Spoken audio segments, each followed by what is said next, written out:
राधे राधे, हर हर महादेव, जय श्री राम। मैं हूँ आपकी अपनी रेणु तिवारी ऑफिशियल में स्वागत करती हूँ। और मैं लेके आई हूँ बहुत ही प्यारी सी एक कजरी गीत, और आप लोग पूरा सुनेंगे जब ही आएगा। बहुत ही अच्छी लगती है कजरी गीत ये सुनने में, बहुत ही प्यारी कजरी गीत है। और अवधी लोकगीत सुनने के लिए मेरे चैनल को सब्सक्राइब करना ना भूलें, और आप लोग ज़्यादा से ज़्यादा प्यार दुलार बनाए रखें मेरे ऊपर, मेरे चैनल के ऊपर। अपने निंदिया कह लिया दवाई पिया के तुम्हें जगाई पिया। अपने निंदिया कह लिया दवाई पिया के तुम्हें जगाई पिया ना। एक तो गोदी में गदेला, दूसरे सासू कई झमेला। एक तो गोदी में गदेला, दूसरे सासू कई झमेला।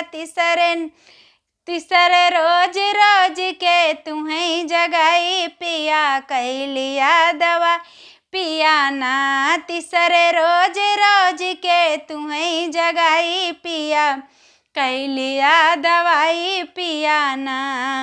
अपने निंदिया कह लिया दवाई पिया के तुम्हें जगाई पिया ना।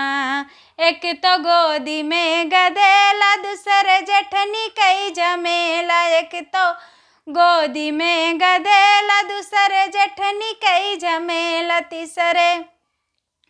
तीसरे रोज रोज के तुम्हें जगाई पिया कह लिया दवाई पिया ना। तीसरे रोज रोज के तुम्हें जगाई पिया कह लिया दवाई पिया ना। अपने निंदिया कह लिया दवाई पिया के तुम्हें जगाई पिया ना।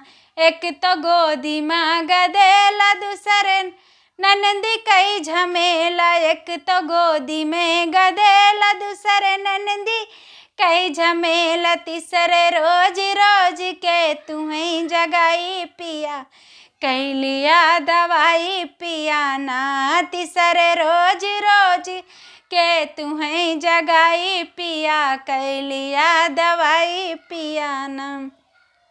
अपने निंदिया कह लिया दवाई पिया के तुम्हें जगाई पिया ना। एक तो गोदी में गदेला, दूसरे देवर कई झमेला। एक तो गोदी में गदेला, दूसरे देवर कई झमेला। तीसरे रोज रोज के तुम्हें जगाई पिया कह लिया दवा पिया ना। तीसरे रोज रोज के तुम्हें जगाई पिया कह लिया दवाई पिया ना। अपने निंदिया कह लिया दवाई पिया के तुम्हें जगाई पिया ना।